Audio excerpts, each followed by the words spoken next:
Voici un autre problème que nous pouvons résoudre avec les graphiques, et ce que nous connaissons des graphiques. Donc ici, nous avons un graphique de la position en fonction du temps. Donc position en fonction du temps. Si on regarde, on se rend compte qu'il y a 3 sections différentes dans le graphique. Donc maintenant, la première chose que nous allons faire quand on va voir un graphique, c'est toujours essayer de faire une première analyse. Donc ici, on va le séparer en 3 sections. Donc la section A, la section B et la section C, toujours dans l'ordre de cette façon-là. A, B et C. Maintenant, A, qu'est-ce qu'on peut dire sur cette section-là? C'est que la position augmente d'une façon uniforme. Donc, nous sommes en présence d'un MRU. En B, l'objet est resté à 176 mètres.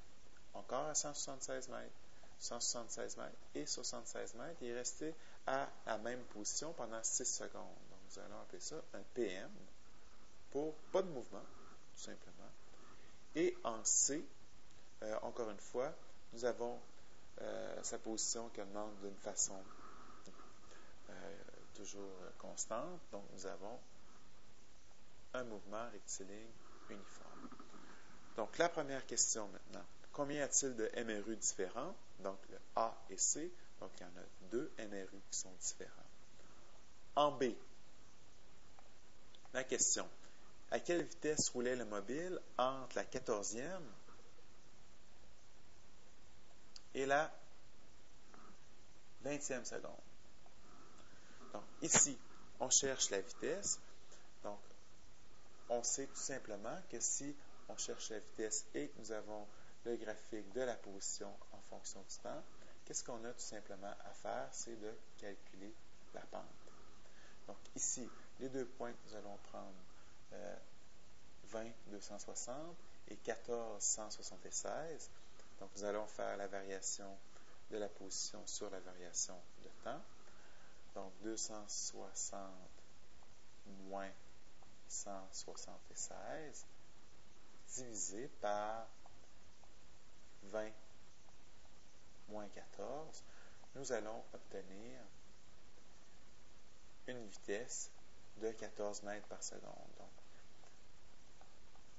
entre 14 et 20 secondes, le mobile roulait à une vitesse de 14 mètres par seconde, une vitesse qui était constante, puisque nous avons toujours la même pente pour toute la section C. Dernière question. Quelle était la vitesse moyenne du mobile pour les 20 premières secondes du déplacement, donc entre 0 et 20? Donc, pour la vitesse moyenne, ce que nous avons à faire toujours, c'est faire la variation totale du déplacement sur la variation totale du temps. Donc, ici, nous avons en tout 260 comme variation de position, donc 260 moins 0, divisé par 20 moins 0, donc divisé par 20. Nous avons donc 13 mètres par seconde comme vitesse moyenne.